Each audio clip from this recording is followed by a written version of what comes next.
And with that out of the way, let's go right ahead and talk about the Timberwolves up against the Denver Nuggets. So Anthony Edwards called it.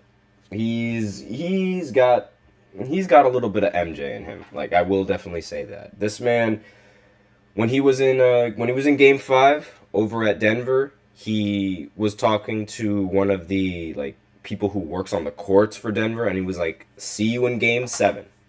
And now in Game 6, the Timberwolves win 115-70.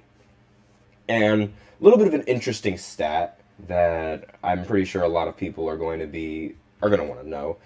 That Anthony Edwards is now third in most points per game in the first 10 games of a postseason. So number one is Kobe Bryant in 2001, averaging 32.4 points per game. Number two is LeBron James. Of course, LeBron's going to make a list, averaging 30.9 points in 2006. And now Anthony Edwards averaging 30.2 points in 2024. Age 22 or younger in NBA history. I forgot to add that. So most points per game in first 10 games of the postseason at age 22 or younger goes Kobe, LeBron, then Anthony Edwards. So very impressive stat right there. Another ridiculous stat is that the Nuggets not scoring more than 80 points in a playoff game. They've only done that 3 times in the entirety of Jokic's career. So they've done that twice in this series, and they only did it once in the rest of the Jokic era combined. And that one game was against Rudy Gobert and the Jazz in 2020. So while Rudy Gobert was getting a lot of hate for not being able to guard Jokic and not being able to defend him, and for being a defensive player of the year, he should also get respected as being one of the only people that can somewhat slow him down or somewhat stop his team, this, that, and the other. Because it's no coincidence that every single time that the Nuggets score less than 80 points, it's when Rudy Gobert is the defensive player of the year. Like, it's no coincidence. It's way too apparent to be a coincidence. And those are just some interesting numbers that went into the series. Another thing that should also be a little bit concerning for these players is that now Jokic is angry. Like, I saw him on the court side. He did not sit down throughout the entirety of the fourth quarter. He stood up, and he was mad. Like, he was so upset that he lost that game. It almost looked like he wanted to drop 50, 20, and 14 right on the spot right there. Like, he was really upset. I'm gonna see if I can find a picture of him being upset in this game, but I don't really think it's relatively new, and I don't think there's going to be any images up there just yet. But if you look at the image, like, you just look up Jokic being upset, and like you scroll through Twitter, like, you'll see, like, he was really mad. He was very, very upset, and honestly, I'd be pretty upset as well, getting blown out by this much against the Timberwolves. Granted, the Timberwolves, they're a really good team. Like, we really should give more credit to where it's due, because they've responded, and now they forced a Game 7 against the defending champs. And Anthony Edwards in this game, he had 27 points, 4 rebounds, and 4 assists. Obviously, the 27 points is very impressive. 8 for 17 from the field as well. Again, impressive. And Mike Conley, he ended the game with 13 points, 4 rebounds, and 5 assists. Jaden McDaniels, he ended the game with 21 points. Rudy Gobert ended the game with 8 points and 14 rebounds. And Karl Anthony Towns ended with only 10 points and 13 rebounds. But while he did only have 10 points on 10 shots, again, it didn't really matter, because a win is a win for these guys. And Rudy Gobert, he shot 50% from the field, 4 of 8 for 8 points. that's relatively decent. And honestly, like the defense that these guys were playing on the Nuggets was just that good. They didn't really need much scoring, considering how, I mean, Jokic was held 9 for 19 from the field, which is very inefficient for his standards. Like, for his standards, that's inefficient. We don't really see Jokic go 9 for 19 like that every single night. And he only had 22 points and 9 rebounds and only 2 assists. Like, that is a very, very low number of assists. And pardon me for, like, going over here and, like, moving my head, but like, I'm looking at the box scores. And, yeah, 22 points is pretty underwhelming for someone like Jokic. Jamal Murray, he's a little bit... He hasn't really been playing that well due to his, like, injury and, like, his sprain. But and, like... playing defense, like Anthony Edwards playing defense on him as well, also doesn't help.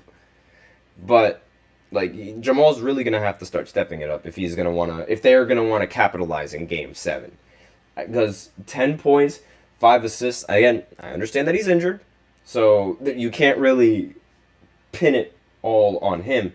But if you know you're injured, and why are you taking 18 shots like that? Because he shot 4 for 18 from the field and only amounted to 10 points. That is a lot of shot attempts for somebody who is supposed to be injured.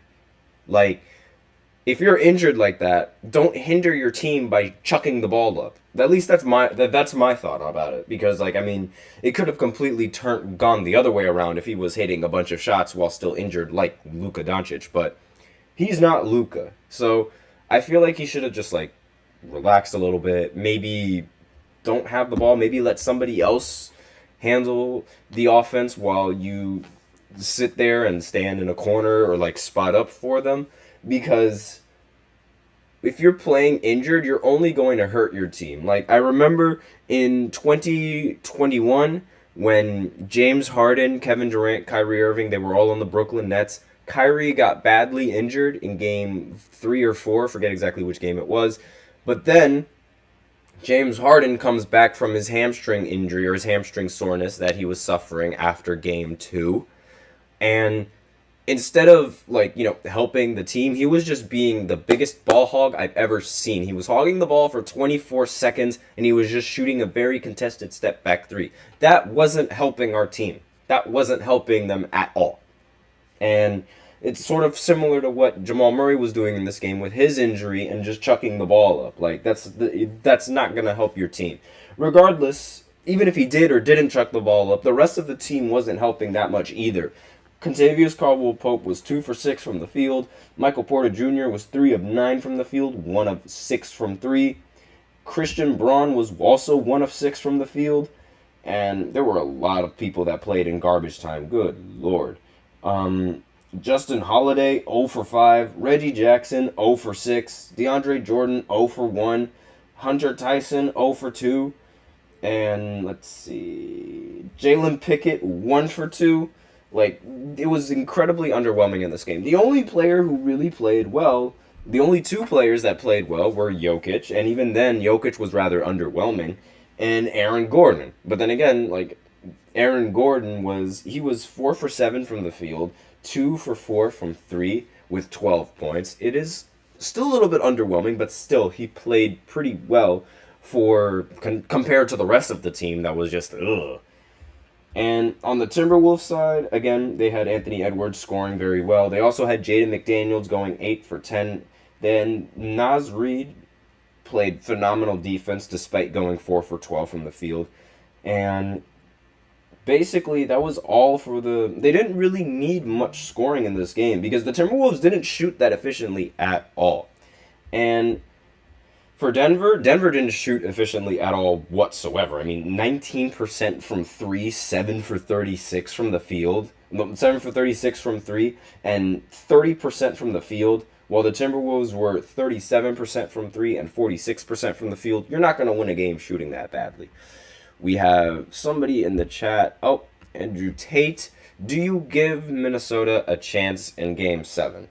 Jokic looked really pissed that he lost that game, so I'm scared. And because I've never seen Jokic that angry before, and I have a feeling he's going to give Rudy Gobert 60 or some ridiculous stat. He's definitely going to fill up the stat sheet in that game. So it could really go either way. But with Ant in the lineup, anything's possible. Like, anything is possible with Ant in the lineup. I mean, he's the one who called the fact that this series was going to 7 games, so I'm not really going to put anything past him. But at the same time, Jokic is extremely pissed off. Like, very mad. So, with that, we are out of time for this first segment. So now I will go ahead and go into the second segment where we talk about OG Anunoby being out for Game 6 and what exactly that could mean for the New York Knicks going into the series. So I will be right back after this short break. Stay tuned. I feel like I'm losing my mind. Is everybody in the world blind? Please, Lord, give me a sign, a sign. I feel like I'm losing my mind. Is everybody in the world blind? Please, Lord, give me a sign, a sign. I wanna be the greatest. Everybody on the fake shit. I look around and feel like everybody is the fakest. I make this every day and I'm impatient, hoping one day I blow up from the basement. Statement, the top is so vacant. I don't hear shit that I think is amazing. Waiting for my day when I'm playing sold out shows for 1,000 faces. Hey, give me that crown. Get in my way and to be put down. It ain't your place, all this my town. If I want that shit, then I'll get it right now. I'm losing it, the noose it fits. I'm losing shit, a stupid myth. You choose to live or choose to dip. You choose to fight or lose your grip and lose a gift. Oh. I feel like I'm losing my mind. Is everybody in the world blind? Please, Lord, give me a sign, a sign. I feel like I'm losing my mind. Is everybody in the